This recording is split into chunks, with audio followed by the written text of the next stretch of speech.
সপ্তম শ্রেণীর বাংলা তৃতীয় পর্যায়ক্রমিক মূল্যায়ন বাহাদুরপুর হাই স্কুলের একটি প্রশ্নপত্র দেখো। 1 নম্বরের প্রশ্ন, সঠিক উত্তরটি নির্বাচন করো।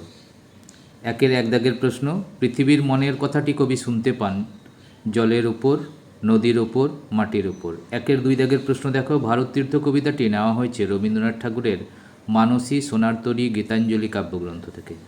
1-এর 3 দাগের প্রশ্ন, বর্ষাকালে এমনই ছিল মেয়ারো, ব্রাজিল, ত্রিনিদাদ। 1-এর 4 দাগের প্রশ্ন দেখো, এক ঘটি গঙ্গা বালতি জল দিয়ে তাই ধুচ্ছি। 1-এর 5 দাগের প্রশ্ন দেখো, দিব্যেন্দুবাবু রসগোল্লা, পান্তুয়া, জিলিপি খেতে বড় ভালোবাসেন।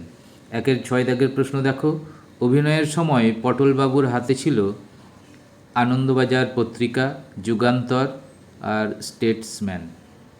1-এর 7 দাগের প্রশ্ন দেখো, হে রুদ্রবীণা বাজো বাজো বাজো।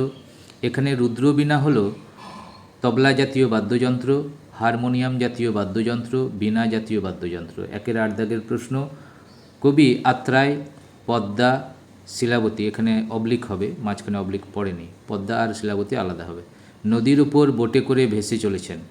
1-এর 9 দাগের প্রশ্ন, বাক্যের অন্তর্গত ক্রিয়াপদের সঙ্গে নামপদের, বিভক্তির, অনুসর্গের সম্বন্ধকেই কারক বলে।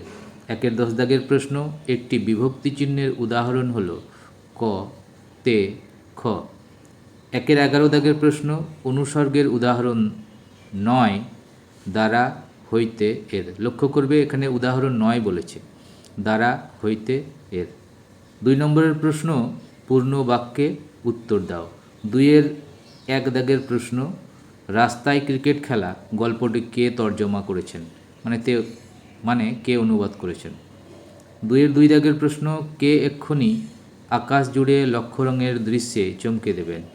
2-এর 3 দাগের প্রশ্ন, এই 2 স্কুলের ছেলেদের মধ্যে চিরকালের রেষারেষি, কোন 2 স্কুলের কথা বলা হয়েছে। 2-এর 4 দাগের প্রশ্ন, থিয়েটারে পটলবাবুর প্রথম পাঠ কী ছিল। 2-এর 5 দাগের প্রশ্ন, টুনু গিরিনের কানে কানে ফিস ফিস করে বললে, টুনু গিরিনের কানে কানে কানে ফিস ফিস করে কী বলেছিল।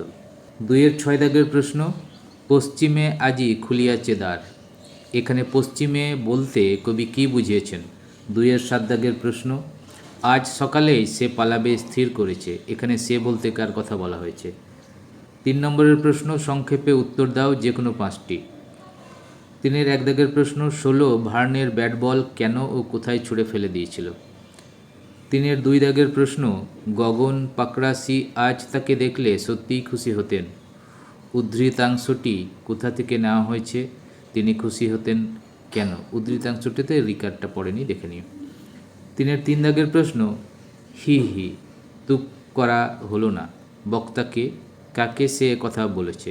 3-এর 4 দাগের প্রশ্ন, বাপ মায়েরা কি হলে মুচ্ছ যাবেন। 3-এর 5 দাগের প্রশ্ন, আত্রাই নদীটি কোথায়, সেই নদীতে বোটে যেতে যেতে কবি কবে নির্বাচিত পত্রটি লিখেছিলেন। 3-এর 6 দাগের প্রশ্ন, আমার শনিতে রয়েছে ধ্বনিতে তার বিচিত্র সুর, লাইনটি কোথা থেকে নেওয়া হয়েছে। শনিতে শব্দের অর্থ কী। 4 নম্বরের প্রশ্নগুলো দেখো, যে কোনো 3টি প্রশ্নের উত্তর করতে হবে। 5-3 15 নম্বর। 4-এর 1 দাগের প্রশ্ন, আজ সকালেই সে পালাবে স্থির করেছে। আজ বলতে যে দিনটির কথা বলা হয়েছে তার সাল ও তারিখ কত। সে বলতে কার কথা বলা হয়েছে, সে কোথায় পালাবে এবং কেন। 4-এর 2 দাগের প্রশ্ন, মার অভিষেকে এসো এসো তরা, কবি কাদের ব্যাকুল আহ্বান জানিয়েছেন। কোন মায়ের কথা এখানে বলা হয়েছে, এ কোন অভিষেক, সে অভিষেক কিভাবে সম্পন্ন ও সার্থক হবে। 4-এর 3 দাগের প্রশ্ন, সমরসদা কোথায় গেছে, এই সমরসদার পরিচয় দাও, সে কোথায় কোন উদ্দেশ্যে গিয়েছিল, তার উদ্দেশ্য সফল হয়েছিল কি। 4-এর 4 দাগের প্রশ্ন, আমার টক করে তোমার কথা মনে পড়ে গেল। উদ্ধৃতাংশটি কোথা থেকে নেওয়া হয়েছে এবং কার লেখা। কার মনে পড়ে গেল, পটলবাবুর কথা, পটলবাবুর কথাই বিশেষ করে তার মনে পড়ল কেন। 5 দাগের প্রশ্ন দেখো, এক কথায় প্রকাশ করো। 5-এর 1, ইতিহাস জানেন যিনি। 5-এর 2, অনুকে যার দ্বারা দেখা যায়। 5-এর 3, ঈশান কোণের অধিপতি। 5-এর 4, যার দুটি হাতই সমান চলে। 5-এর 5, এক পাড়ার লোক। 6 নম্বরের প্রশ্ন দেখো, অর্থসহ নিচের প্রতিটি বাগধারাকে বাক্যে প্রয়োগ করো যে কোনো তিনটি। 3 6-এর 1 দাগের প্রশ্ন, একায় 100। 6-এর 2 দাগের প্রশ্ন, শাক দিয়ে মাছ ঢাকা। 6-এর 3 দাগের প্রশ্ন, ইঁচড়ে পাকা। 6-এর 4 দাগের প্রশ্ন, উচ্ছন্নে যাওয়া। 7 নম্বরের প্রশ্ন দেখো, রেখাঙ্কিত পদের কারক ও বিভক্তি নির্ণয় করো। রেখাঙ্কিত মানে যে সমস্ত শব্দের তলায় দাগ দেওয়া আছে। 7-এর 1 দাগের প্রশ্ন, কলকাতা শহরটা আমি মোটেই পছন্দ করি না। 7-এর 2 দাগের প্রশ্ন, আমার মনের মধ্যে গান জেগে ওঠে। 7-3 দাগের প্রশ্ন, চমকে দেবেন লক্ষ্য রঙের দৃশ্যে। এখানে প্রশ্নপত্রের দেখা যাচ্ছে কোথাও কোনো শব্দের তলায় দাগ দেওয়া নেই, সেটা আমিও আপলোড করার আগে চেক করিনি, চেক করে পরে বলতে হবে। 7-এর 4 দাগের প্রশ্ন, আমি ছিটকে চলে গেলাম খাটের তলায়।